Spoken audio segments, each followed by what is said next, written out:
By the time it's all said and done, a fair criticism of the New Orleans Saints head coaching search may be that they didn't have enough candidates. We got all that and a little bit of lagniappe for you on today's episode of Locked On Saints.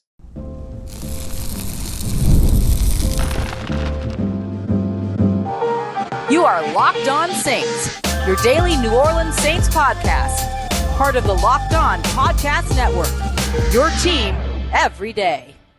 What is good, Who Dat Nation and Who Dat family? I am your host, your friend, Ross Jackson, New Orleans native, your New Orleans Saints expert and credentialed member of the media covering those New Orleans Saints as a Saints beat writer over at LouisianaSports.net and Saints analyst with WWL TV. And on today's episode of Locked On Saints, we're asking some of our burning questions over on the defensive side. Who should the New Orleans Saints approach for pay cuts and why they probably might not get them? We'll also take a look at how the New Orleans Saints need to revamp their defensive line, including only 2 players that should be left on the roster by 2026. We're going to kick everything off today with a look at the New Orleans Saints head coaching search, which simply may not have had enough candidates just yet. We got all that coming up for you on today's episode. We thank you, whether it's your first time or your next time, for making us your first listen and for being an everydayer here on the show, which is a proud part of the Locked On Podcast Network, your team every day. Today's episode brought to you by our friends over at Prize Picks. Download the Prize Picks app today and use the promo code LOCKEDONNFL in all lowercase.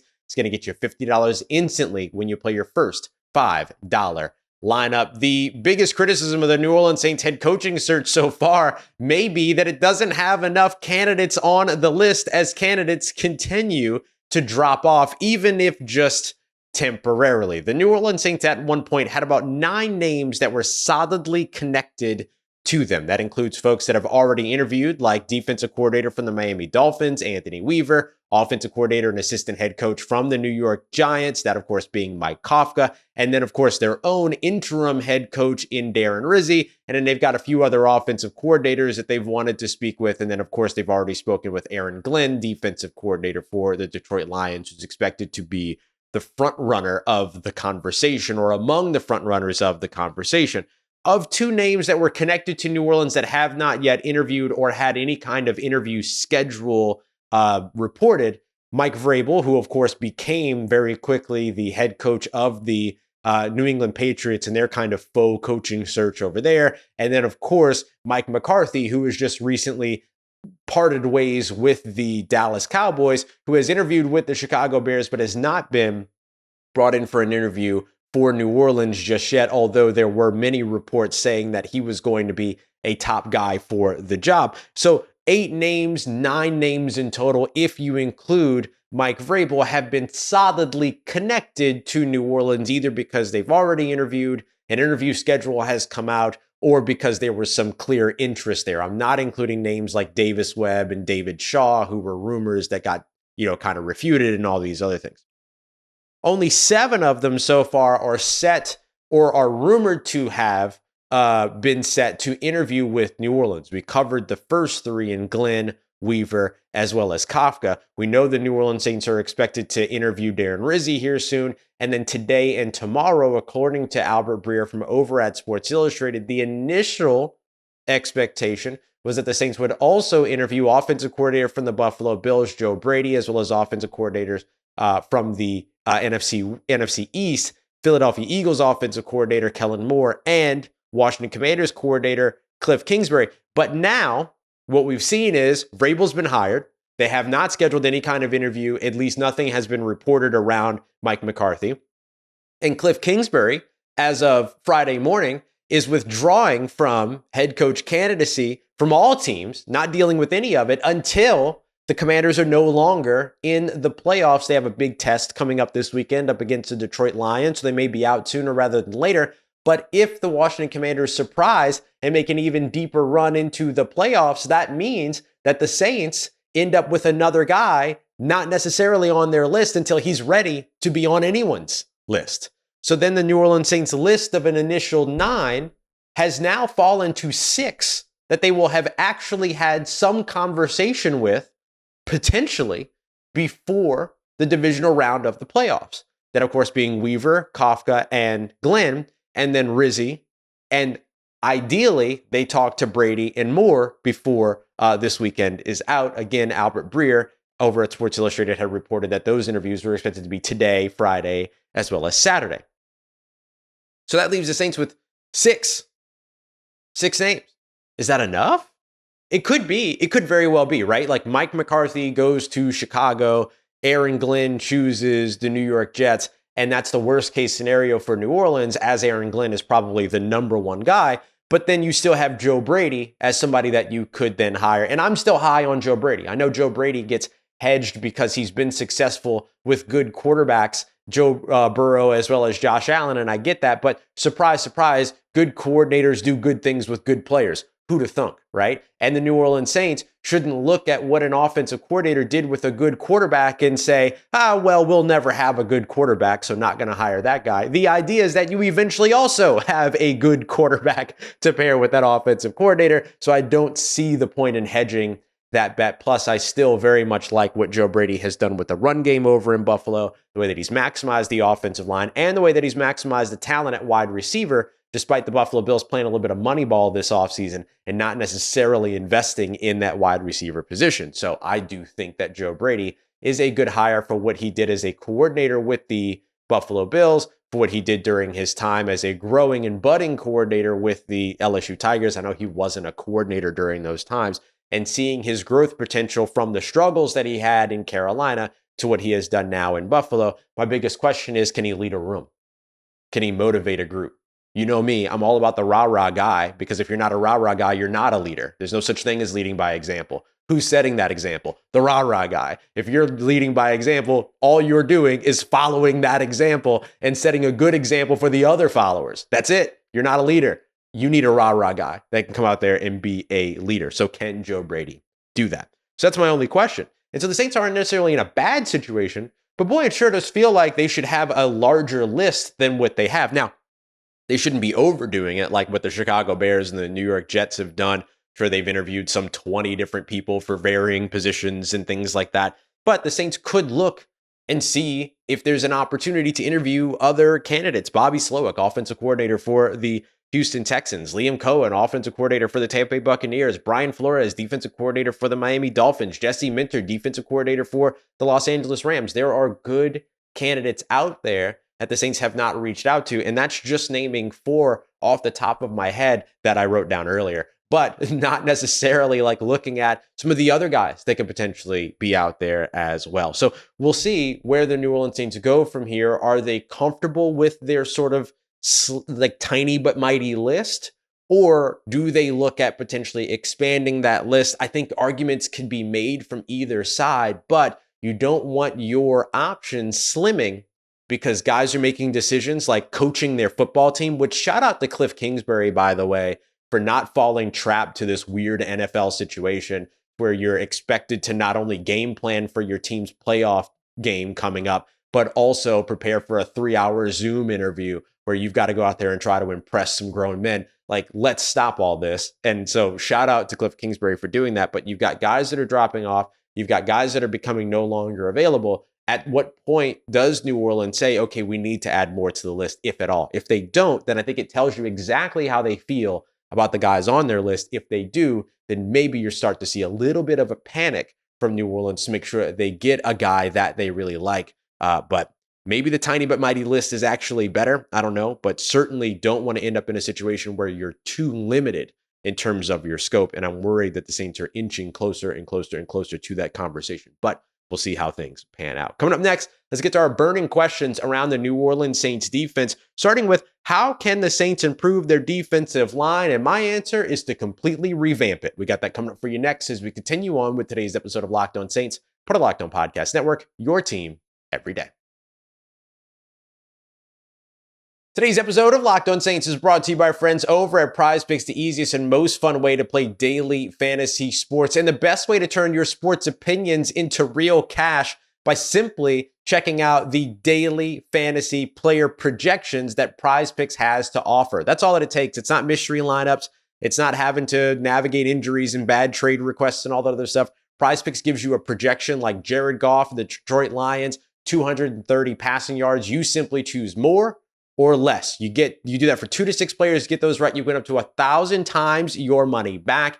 And you also have 10 million members that you also see competing here, billions of dollars in winnings. It's clear that people are loving Prize Picks, and I know that you will too. So here's a special offer for our Locked On NFL listeners. Download the Prize Picks app today and use the promo code Locked On NFL. You're going to get $50 instantly when you play your first $5 lineup. That's $50 instantly when you play your first $5 lineup when you download the Prize Picks app and use the promo code Locked On NFL. That's Prize Picks. Run your game.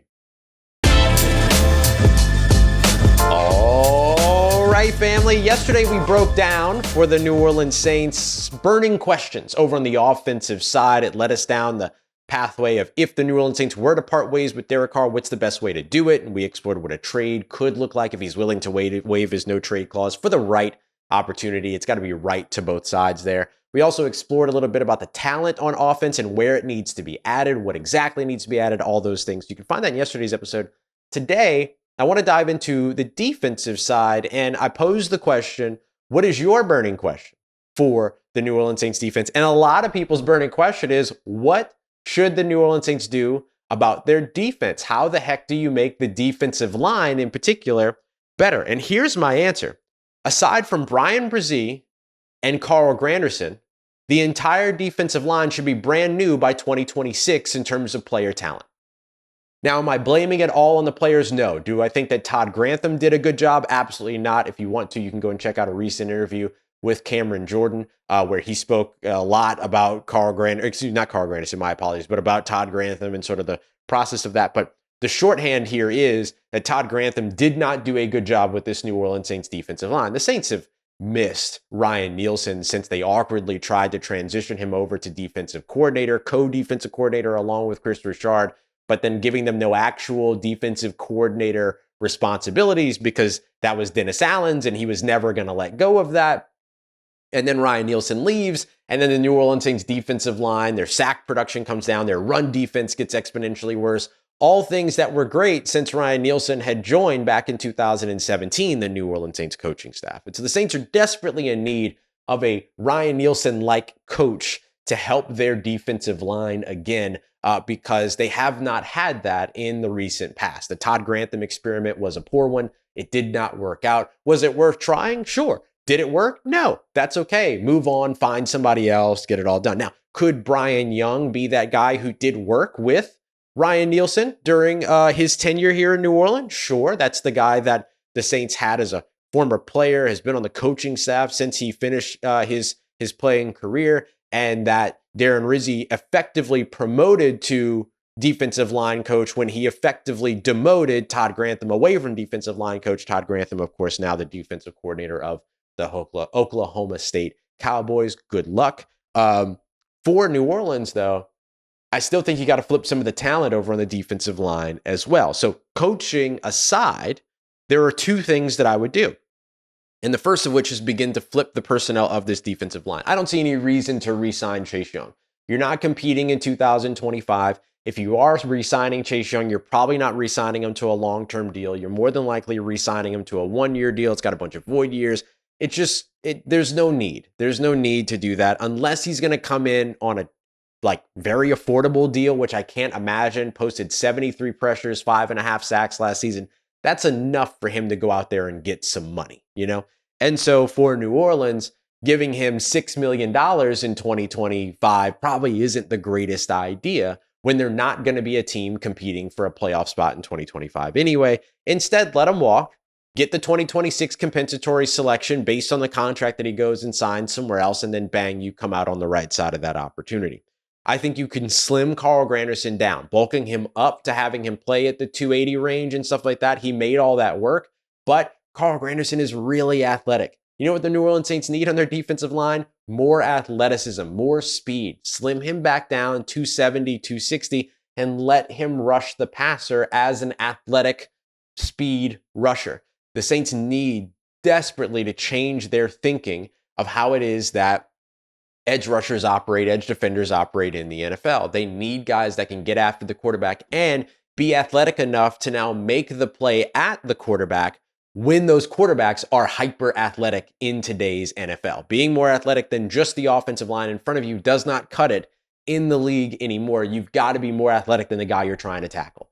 And as more and more of the outside run game picks up, the NFL offenses shifted defenses to being really light, playing dime packages, nickel packages, lightened up linebackers, all that kind of stuff. And then now the NFL offenses are taking advantage of those light defenses by leaning in on two running backs that can run your guys over and get around your defensive line and all those other things. Like, you're seeing it all over the league. It's been a change over the course, incremental over the course of the past couple of years, but I think this year you're really starting to see it. It's something we called out at the very beginning of the season as well, that the Saints would be behind the eight ball on because they don't have the complement to Alvin Kamara. They've got to get that fixed going into 2025 as well. That was in yesterday's episode.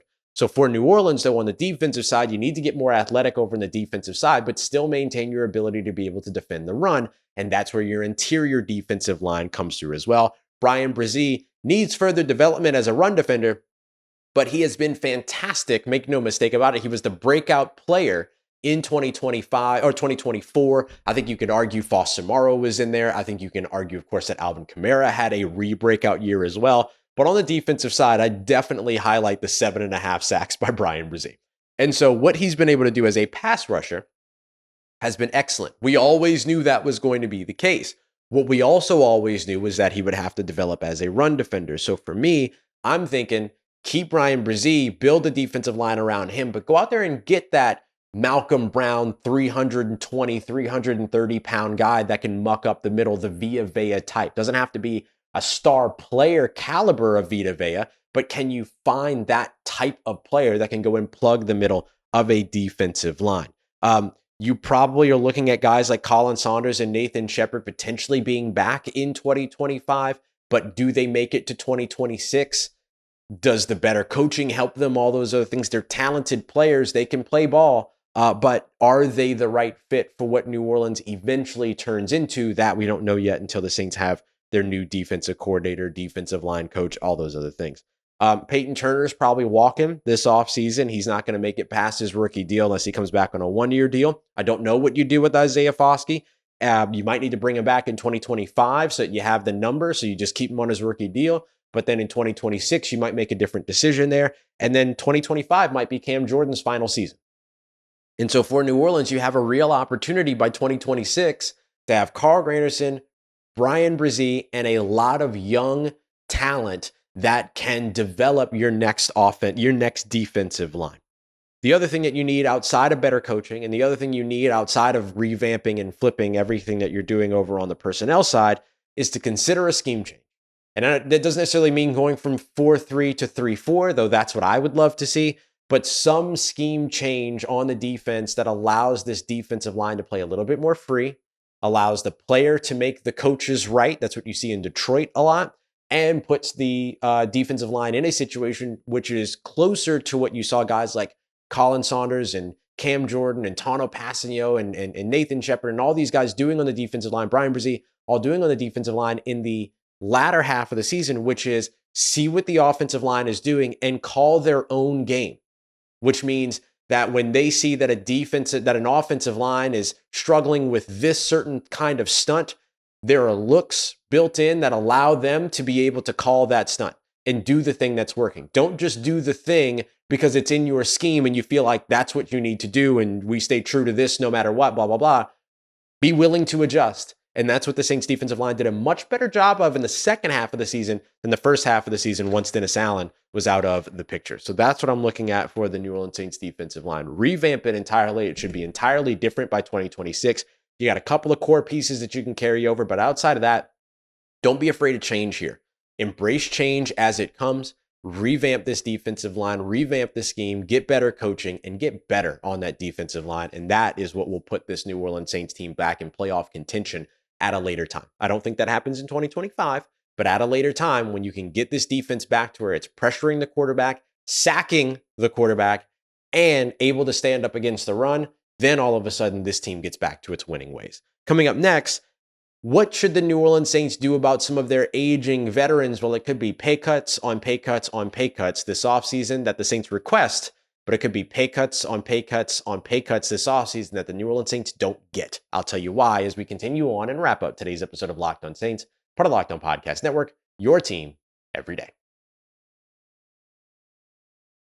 This is a message from our sponsor, Intuit TurboTax. Taxes was waiting and wondering and worrying if you were going to get any money back, then waiting and wondering and worrying some more. Now, taxes is matching you with a TurboTax expert who can get your taxes done as soon as today. An expert who gives your taxes their undivided attention and works on your return while you get real-time updates on their progress so that you can focus on your day. An expert who will find you every deduction possible and file every form, every investment, everything with 100% accuracy, all so that you get the most money back guaranteed. Now this is taxes. Get an expert now at TurboTax.com. Only available with TurboTax Live full service, real-time updates only on the iOS mobile app. See guarantee details at TurboTax.com/guarantees. Let's get it, Who Dat Nation. Wrapping up today's episode with a look at our final kind of burning question for the New Orleans Saints defense. I've really enjoyed this series, by the way. I'll probably do more burning questions throughout. It's just fun kind of asking these questions that are the ones that you typically want to know more about, but asking them in such a way that really sets up this conversation. I've really enjoyed this. I hope you do too. So we'll probably do more of this throughout. Maybe this is just what we dedicate Thursdays and Fridays to until we get more news and all those other things. So we'll see. I got to figure out what my offseason plan is going to be. But I digress. Sorry. How will the New Orleans Saints handle aging veterans over on the defensive side? And I think that pay cuts is the way that the New Orleans Saints may look to go when it comes to those aging veterans over on the defensive side. Sure, you can restructure some contracts. Young guys like Eric McCoy and Cesar Ruiz, Carl Granderson, who we just talked about, that's not going to be going anywhere anytime soon. The players that are solidified, right, that are going to be a part of your roster for the coming years, those are the guys that you want to restructure. I don't think you want to be restructuring the 36-year-olds, the 34-year-olds, the 32-year-olds. And so the Saints instead, particularly with the veterans over on the defensive side, could look to go a different route. And they could go the pay cut route. Now, here's the tricky part with the pay cuts, right? Very rarely do you just you don't really ever walk up to a player as an organization and ask, will you take a pay cut? You go to that player's representation. And in the player's representation looks at what's fair in terms of market value across the NFL, all these other things. And then they make that decision for their player. Yeah, this is going to be the best fit. They're not going to get a better offer on the market. This is fair. If we don't take this pay cut, then they move on from my client, and my client's not going to get better money than what this pay cut is still giving them. So we say yes. That's the way that some of these things work in a really boiled down 30-second kind of way. It's obviously a lot more intricate than that for any agents that are listening. I'm sorry, I'm not trying to oversimplify, but I am trying to oversimplify a little bit for the sake of the conversation. But you're not doing that with a player, right? You're not going to Cam Jordan saying, hey, Cam, you willing to take a pay cut? You're never having that conversation with a player. You're doing that with their representation. So the Saints could do that for 3 players. They could do that. Oh, sorry. So, but very rarely is it just a straight up pay cut, right? There's always something else that gets added. It's, look at last year, Tyrann Mathieu, Demario Davis, both of which effectively took pay reductions in 2024, but in exchange got guarantees in 2025.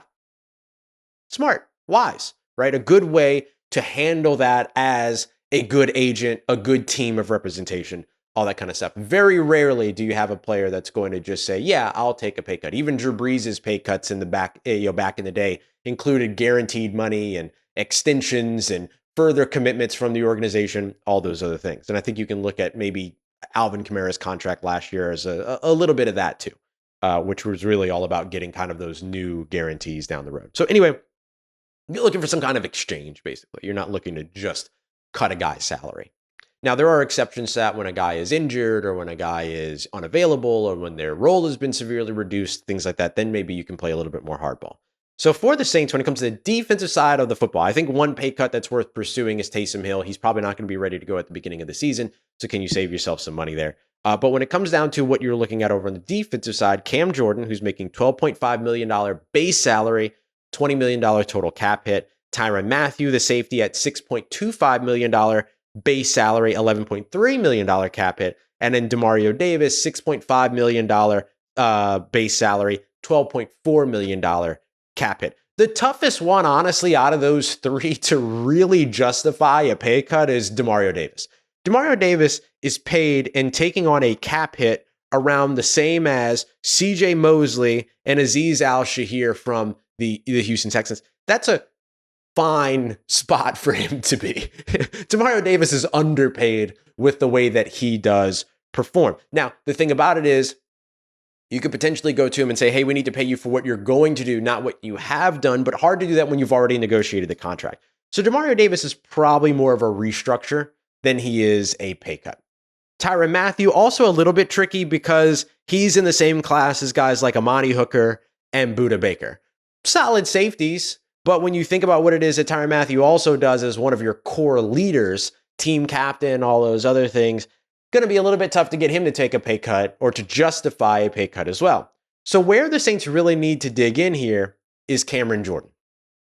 Before I tell you where Cameron Jordan's cap hit is ranked and around the other players that he's ranked with, let's look at a fair comparison for Cameron Jordan, which includes two other soon-to-be 36-year-old players going into 2025. Cameron Heyward of the Pittsburgh Steelers and then Von Miller of the Buffalo Bills. Cameron Heyward is going to be 36 years old next year. His 2025 cash is actually more than Cam Jordan's $14.75 million. That includes a $1.3 million base salary, though, and a $13+ million roster bonus, which doesn't kick in until March 13th. So the only way that Cameron Heyward gets his money is if he's actually on the roster, right? It's not guaranteed. There's no portion of it that is guaranteed outside of maybe a little bit of that base salary, but that's it. That's it. But here's the thing. 2024, 8 sacks and played 71% of defensive snaps. All right. So very active, very productive season for Cameron Heyward. So if he's on the roster, there's a reason. And if he's on the roster, he gets paid. If he's not on the roster, then he doesn't get that 2025 cash. For Von Miller, also 36 going into 2025 season, his yearly cash is way higher at $17.5 million. Just for reference, Cam Jordan's lower than both these guys at $12.5 million. So $17.5 million for Von Bell. But here's the thing. 2024, 6 sacks, only played 33% of his defensive snaps, and none of his $17.1 million base salary is guaranteed. So kind of whatever happens with Von Miller is what you're probably looking at potentially happening with Cameron Jordan. The difference is that the Saints might be more inclined to still want to keep Cameron Jordan in the building in 2025, which is fine, but doing so at a more reasonable rate than his $12.5 million base salary, of which $1.5 million is guaranteed. In 2024, he had 4 sacks and 48% of defensive snaps. So far, Von Miller is probably the better comparison. And so you're watching what happens with Von Miller, whose team might be on a Super Bowl run, and you're watching how that reflects what happens with Cameron Jordan as well. So that's probably the fair assessment. Here's the thing, though. Cam Jordan's $20 million cap hit going into 2025, Nick Bosa, more than Myles Garrett, more than Trey Hendrickson. Nick Bosa is just ahead. So that's the class of cap hit that Cam Jordan is in. So that's the big thing. But the tricky part is, will the Saints actually get these pay cuts? Because you can sit there and you can say, yeah, Tyrann Mathieu, X, Y, and Z, but he's their starting safety. He was their starting safety for pretty much every game and has been since he showed up. Demario Davis, same thing, right? Has missed a game with injury, but outside of that has been an absolute Iron Man for this team and has played incredibly well.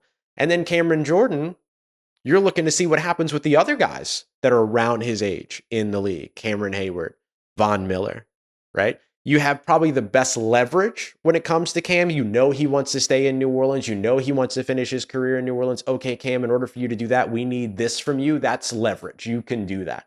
But outside of that, the Saints might not get the pay cuts that they're looking for. So it's going to be very, very interesting to see. But you can still restructure these contracts. $6.25 million base salary, $6.5 million base salary for Tyrann Mathieu and Demario Davis, respectively. You're not going to put yourself in a bad position by restructuring those contracts. You're going to be okay.